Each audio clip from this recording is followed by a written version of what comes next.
And at this juncture, At this juncture, I want to welcome my co-moderator, Miss Prudence. Miss Prudence, are you there?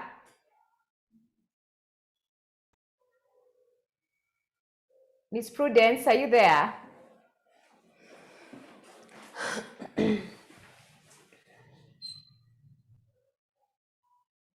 Miss Prudence, are you there?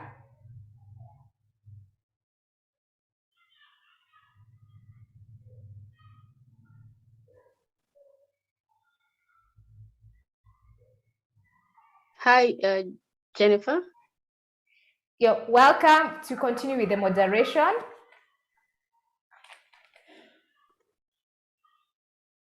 Hi, Jennifer. Can you hear me? Yes, we can hear you. Please switch on your camera. Yes, my camera is on. I'm not sure if you can see me. Okay, I can see you now. Thank you.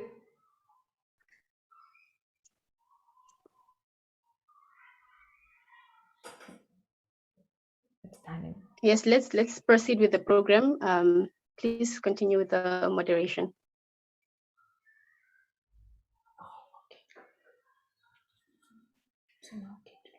Thank you so much, Prudence. And next, I am going to welcome the commissioner. Is she in? Because I can't see her.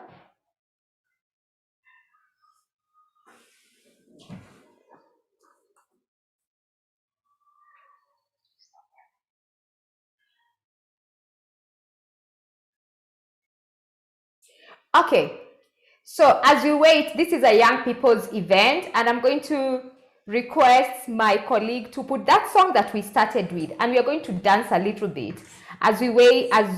So we're just going to dance a little bit. These young people in the studio are going to stand up and dance. So I'm going to ask the technical team to put on that song, and let's see who has the best foot and who can do a little jogging. Guys, can you please stand up? I have an excuse. I'm holding a computer. So I'm going to, because it's a young people's event, we're just going to allow people to stand up.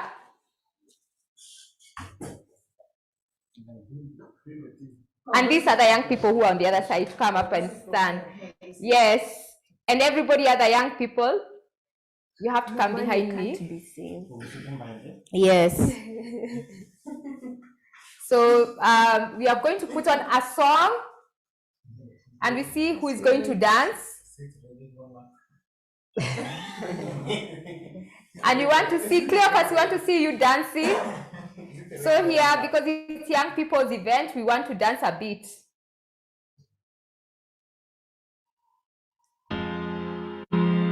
Let's see.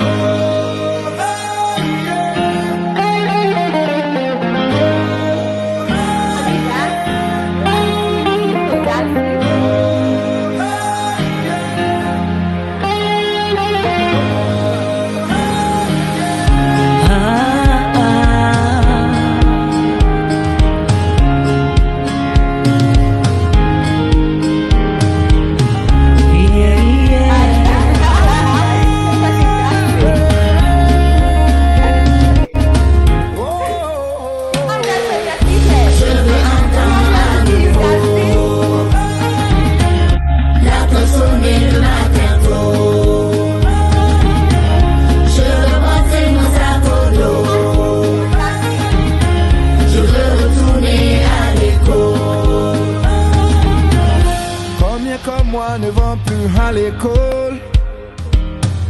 Combien d'écoles fermées par ceux qui violent.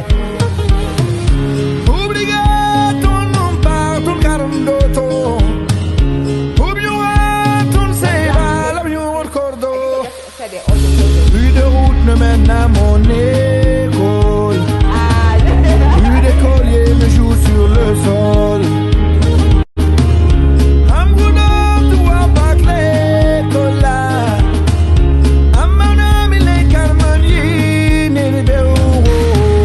Je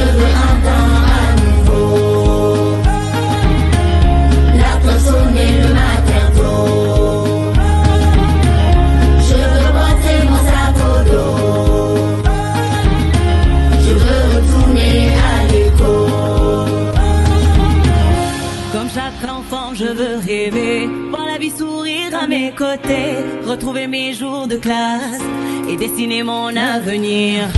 Rayuwa papatai seide ilimi, mutai makiara musuko maboko. Rayuwa papatai seide ilimi, domiara sune manyangobe. Ay faji le konturo yome. Ay faji ay chero yokuro yokuna.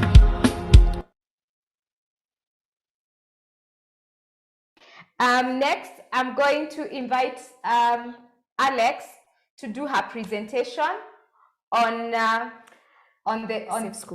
Safer School Declaration guidelines.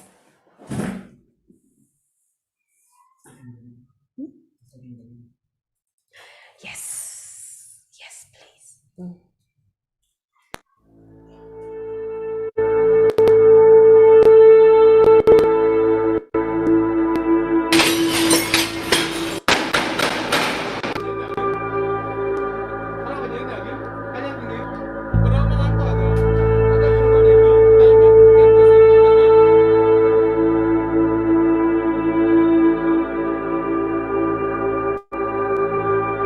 Lo primero que sucede es que se termina el ciclo educativo. O sea, no hay posibilidades que se conduzcan las clases en forma normal porque todas las facilidades están ocupadas.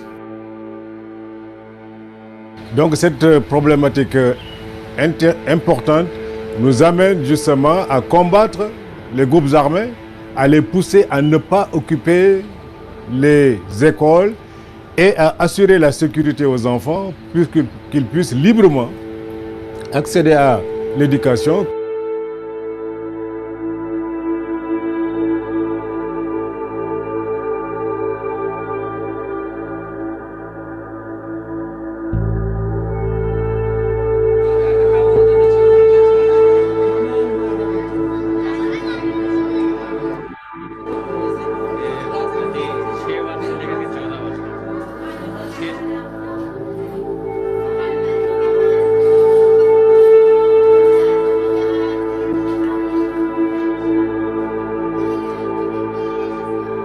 Putting the schools out of bounds keeps them out of the conflict, keeps them out of the frictions, and keeps them out of the worries of those in the field.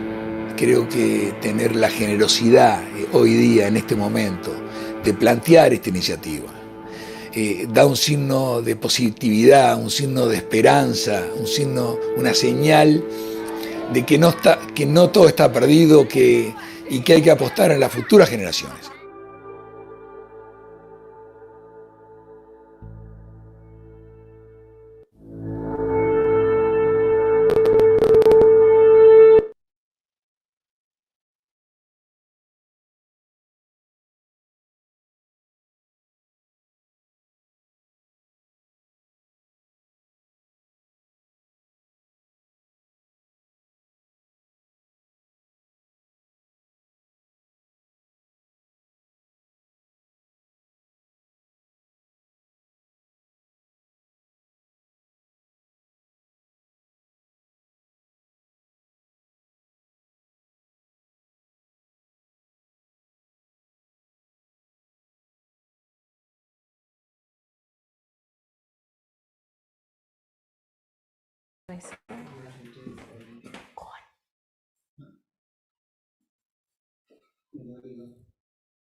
Good afternoon, everyone, and thank you for joining us.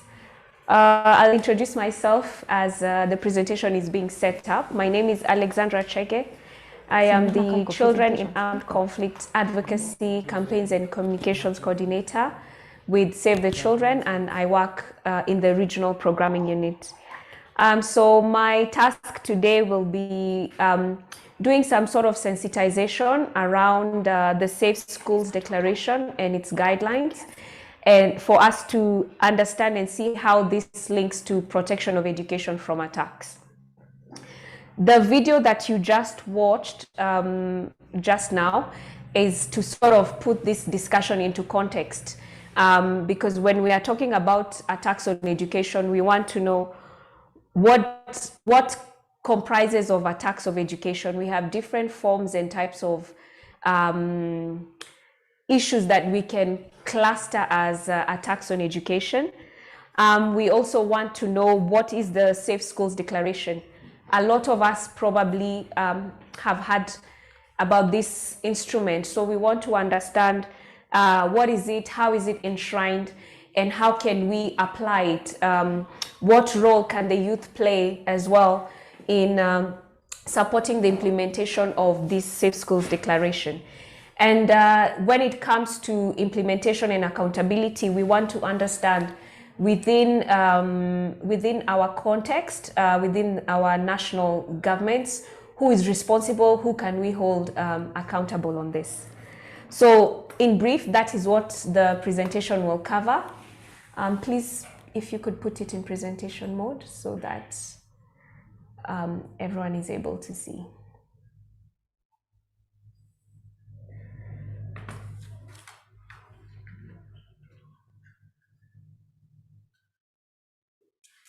All right, the next slide.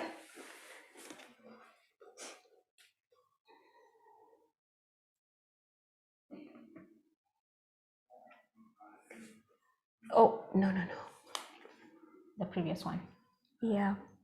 So we'll start the session looking at what are attacks on education and try to understand how can we categorize this. So under the, please go to the next slide. Next.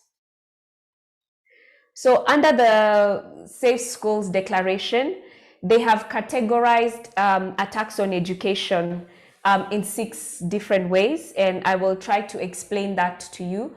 But first, for us to understand the definition of attacks on education, so this is any intentional threat or use of force that is carried out either for political reasons, for military purposes, ideological reasons, sectarian, ethnic, religion, or criminal reasons against students, educators, and education institutions. And this includes also institutions of higher learning, such as universities. It includes attacks also on teachers. So this is how we define, according to the Global Coalition to Protect Education from Attacks, this is how they classify attacks on education. And it can range into 6 broad categories as to how they have defined this. So we have attacks or threats of attacks on schools. As we've already said, we have had even from the previous presenters, when they were talking about, when they were giving their remarks on what the Safe Schools Declaration entails. Then secondly, we have attacks or threats on students, teachers, and other education personnel. That is self-explanatory, and the students can be in primary school, in secondary school, or in the universities. We have the teachers and any other education personnel. The other form of attack is military use of schools and universities. Child recruitment at or en route to or from school or university is considered as an attack or a threat to education, because when children are forcibly recruited into armed groups, then it means that we are denying them their right to access an education, their right to go to school. The other one is sexual violence by armed parties at or en route to or from school or universities, and these armed parties can be state armed groups or non-state armed actors.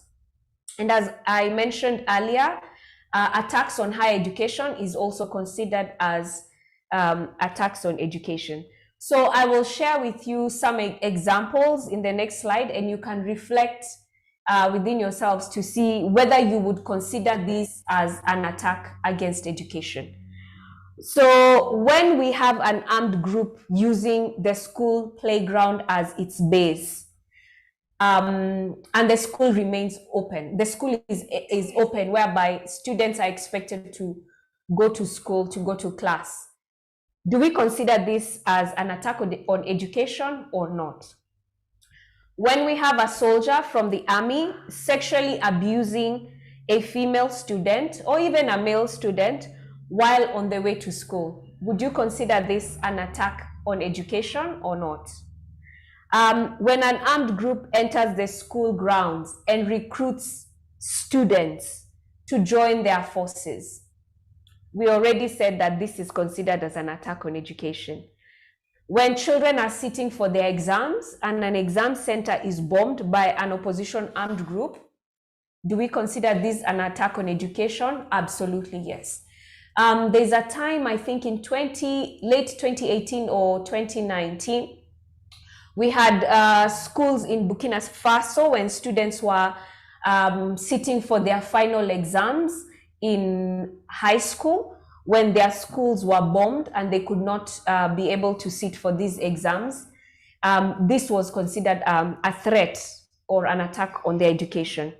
When an armed group enters a teacher's training college or a university and starts opening fire, this is an attack on education.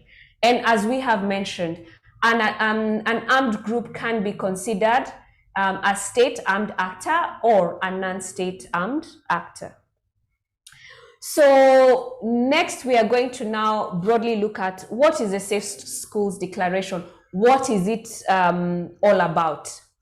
As you have heard, again, when the key remarks were being made on the next slide, this Safe Schools Declaration is a political instrument through which states acknowledge the full range of challenges facing education during armed conflict, and it goes a step towards making commitments to better protect students, the staff, and education facilities during times of conflict. And this can also be in war times.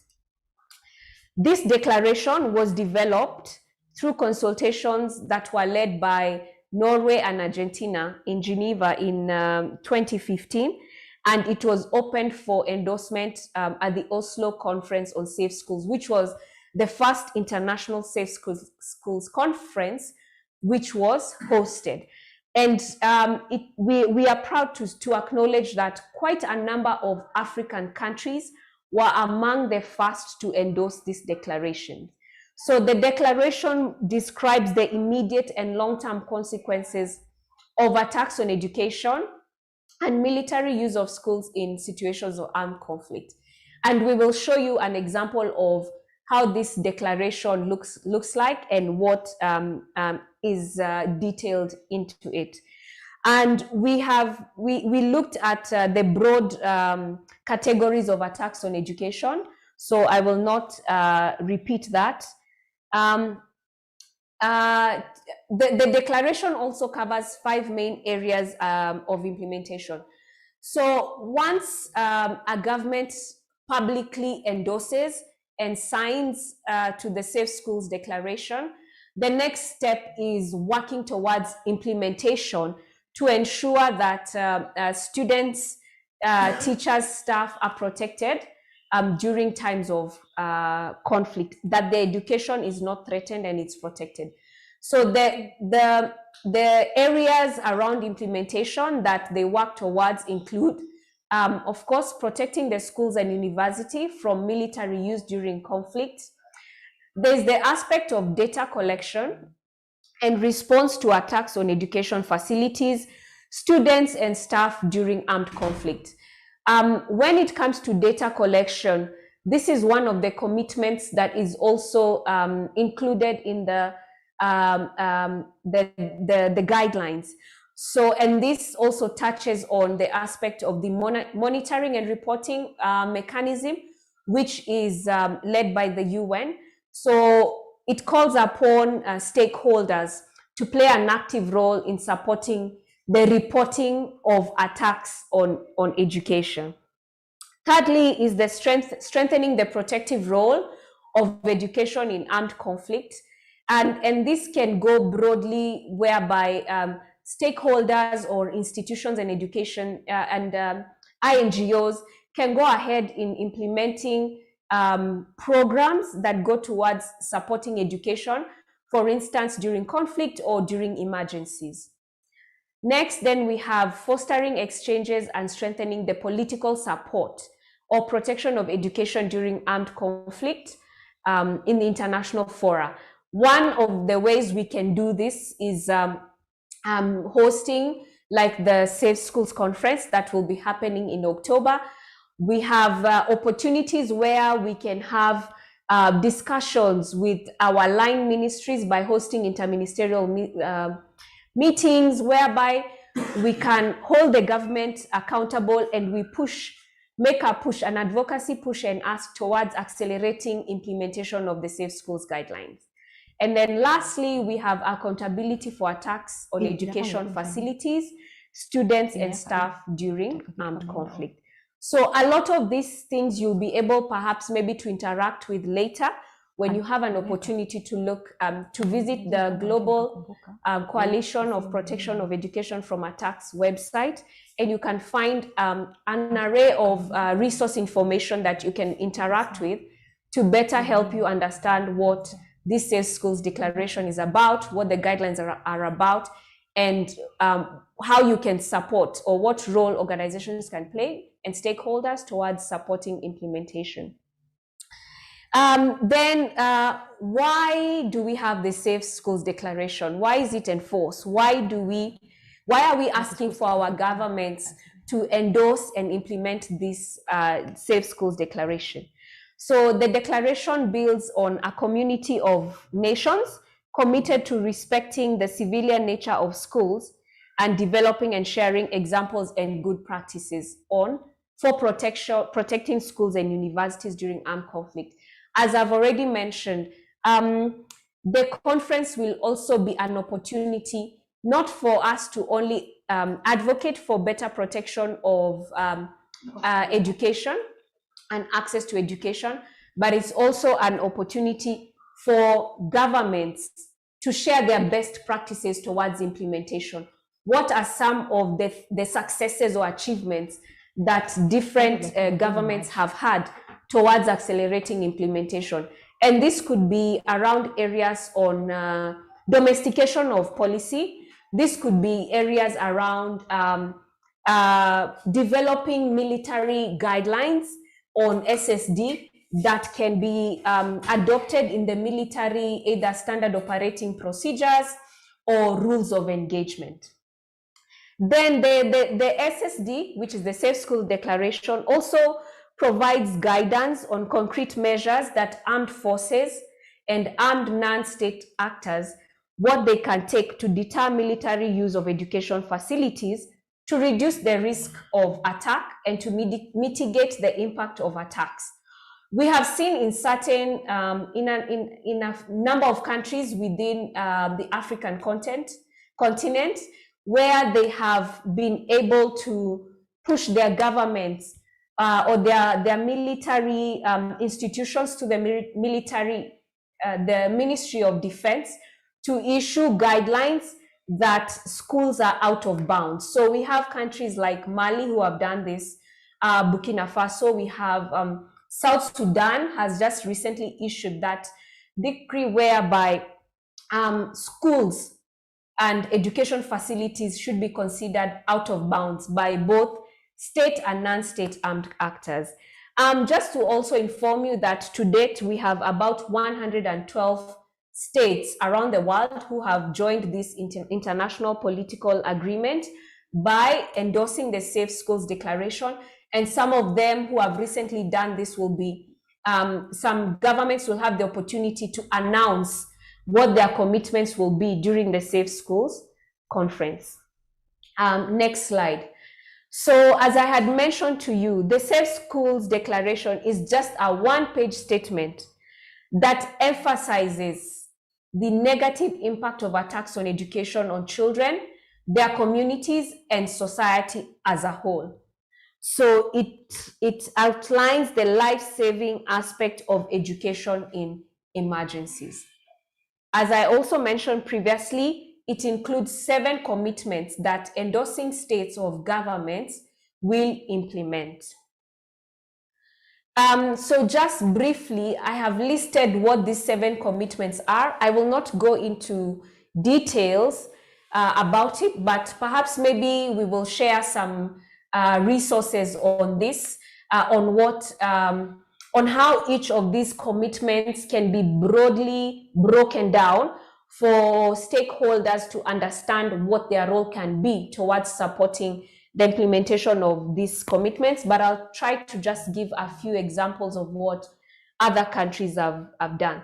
So the first commitment is using these guidelines and bringing them into domestic policy and operational frameworks. Later on, I will explain to you that though this Safe Schools Declaration is not legally binding, the only way that we can enforce accountability towards it is domesticating it into policy and operational frameworks. We can have this domesticated into policy, and we can push with the governments and parliament to enforce it into law. And under operational frameworks, as I've mentioned, is lobbying with the military to ensure that the Safe Schools Declaration is enshrined within either the military training manuals or the standard operating procedures, or it is part of their rules of engagement.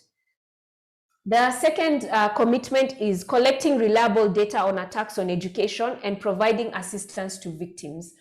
The first step here is working with stakeholders and capacity building them to understand what are attacks on education, because they take different forms.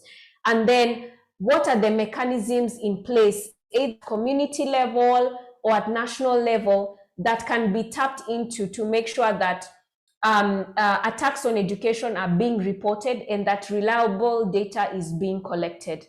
And then what are the mechanisms in place that are providing assistance to victims?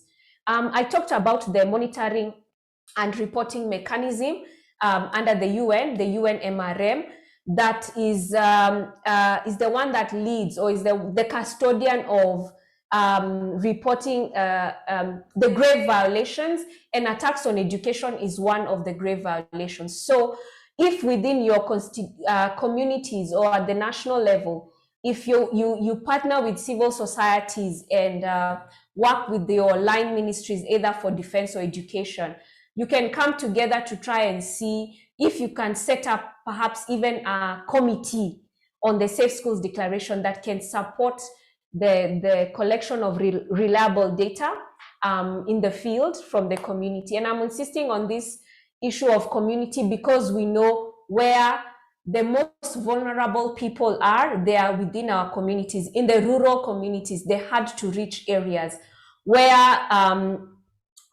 stakeholders like the youth networks, the CSOs, this is where they are grounded. Then the third commitment is investigating the allegations on violations of applicable law and prosecuting the perpetrators. So again, this is for the stakeholders to push their governments and lobby that perpetrators should be held accountable. Then develop, adopt, and promote conflict-sensitive approaches to education. Some examples of these conflict-sensitive approaches could be what, for example, what NGOs do in terms of programming. We have an example like education in emergencies programming. This is a conflict-sensitive approach whereby programs are implemented to ensure that even during conflict, that children are still able to go to school, they're still able to access an education. We have what we call schools as zones of peace. This is also another example of a conflict-sensitive approach. And here I'll put a disclaimer that some of these examples I'm sharing are examples from what Save the Children is doing on the ground in emergency settings. We have the schools as zones of peace, whereby it's a program whereby schools are set up or rehabilitated to make sure that children are able to go back to school, and that these schools are a no-go zone for for military use or for attacks. The fifth commitment is ensure the continuation of education during armed conflict and promote programs working to prevent and respond to attacks on education. That ties to some of the examples I've already shared previously. Then supporting the efforts of the special representative of the Secretary General for Children and Armed Conflict and other relevant UN organs, entities, and agencies. This also goes towards the issue of reporting mechanisms, the monitoring mechanisms, and then meeting on a regular basis to review the implementation of the Safe Schools Declaration and its guidelines. Here I see a strong I see an opportunity where the youth can play a very strong role in either through the committees that probably have been set up at a national level. We need to have the youth's voices here in pushing and advocating and lobbying and holding the government accountable towards implementation. If the government set out its commitments towards enforcing the Safe School Declaration and its guidelines, then the youth can play a role by holding the government to account and asking them that you committed to this. As the youth representative said, like, this is something to take seriously. It's not about jokes. We need to truly ask them to move from just signing a document to seeing those commitments to fruition, like moving from commitments to acting to action. And this is where you can play a strong role. Even when you're developing when you're giving your views and working towards that global statement that will be read out during the Safe Schools Conference, we need to add the voices of the youth to strongly speak and say, guys, we need to act. We are tired of hearing those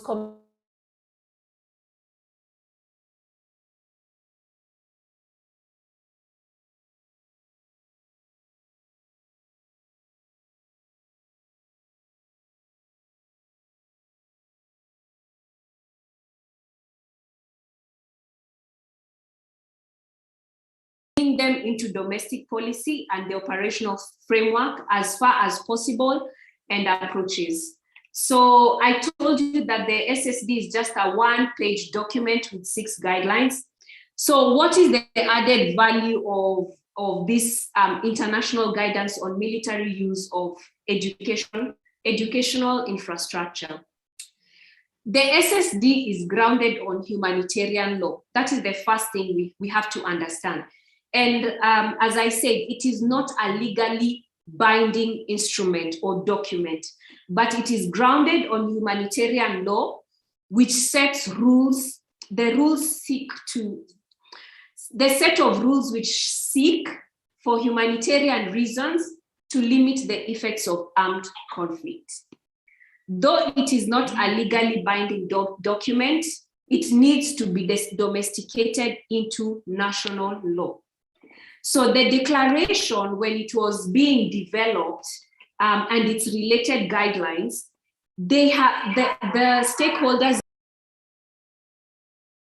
stakeholders involved carefully crafted this within the military laws to ensure compatibility with international humanitarian law and the applicability to military ways of working. So it does not change the existing international laws, but it helps to ensure safety of civilians and preservation of the civilian character of schools. So as I said, you will find more of these resources and the guidelines in the Global of Protection of Education from Attacks website, and we will also share this material after the discussion. So thank you for that. Just quickly to let you know who is responsible and who signs the declaration. So this is it is the government that signs this declaration. So the Ministry of Defense, Education, Social Affairs, Justice, and Foreign Affairs They are the ones who are responsible to implement this declaration, but other stakeholders like the civil society and NGOs are there to support the implementation of these declarations. So yeah, I think I will conclude there, and maybe after the commissioner speaks, then I could just briefly give you, tell you the plans for the Safe Schools Conference in Abuja. Thank you. Can you hear me, or my mic is off? Let me just check. It's on? Okay, thank you so much. Thank you so much, Alex. I hear my co-moderator has managed to join back. Prudence, are you there? Yes, I am Prudence? here. Thank you very much. I am here. Can you hear me? Thank you so much. Yes, I can hear you. Welcome, welcome, my co-moderator. Welcome, and go on. Thank you very much. And I just want to quickly take this opportunity to welcome Her Excellency, the Commissioner of Education, Science and Technology and Innovation at the African Union Commission. Your Excellency, thank you for your time. I know how busy you are, and I know this is an indication of your commitment to the issues around education. This is a conversation with young people around how to bring in their voices into the conversation around making sure that our schools are safe so that our young people can really maximize on their education benefits. Your Excellency, without further ado, I will give you the opportunity to address this gathering. Over to you, Your Excellency. Thank you, Director Bay. Thank you very much. I've been listening to the young people since 2:30. I joined them online.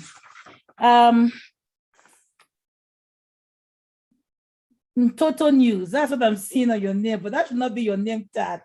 That's what I'm seeing there for the moderator. The young African youth online and the one acting as panelist, distinguished delegates, ladies and gentlemen, it is such a great pleasure for me to join you today on this very important webinar on the Safe Schools Declaration and Consultation with Youth in Africa on the 4th International Conference on Safe Schools Declaration. I remember in 2018, 2019, we had this issue of safe school with Save the Children under the Division of Education. And then we even had demonstrations of how a war can turn up a classroom. So before I give my remarks, let me join the previous speakers to congratulate Save the Children International for organizing this very important event in collaboration with the African Union Commission, Women and Gender Youth Directorate. Distinguished participants, the vision of the African Union is a peaceful, integrated, prosperous Africa driven by its own citizens, representing a dynamic force in the global arena. Africa's desire for shared prosperity and well-being, for unity and integration, for a continent of free citizens and expanded horizons, where the full potential of women and youth, boys and girls are realized, and with freedom from fear, disease, and want, could only be achieved by ensuring that education plays its role as a key agent for sustainable peace, as education is the key tool to teach and nurture compassion, empathy for others, and learning to live together. Aspiration 4 of the Agenda 2063 emphasizes that a culture of peace and tolerance shall be nurtured in Africa's children and youth through peace education. The Continental Education Strategy for Africa calls for peace education and safeguarding education in times of emergency and ensuring safe teaching and learning environments. The strategy recognizes that peace building will not be sustainable if the efforts are not mainstreamed in education and implanted in the minds of young people.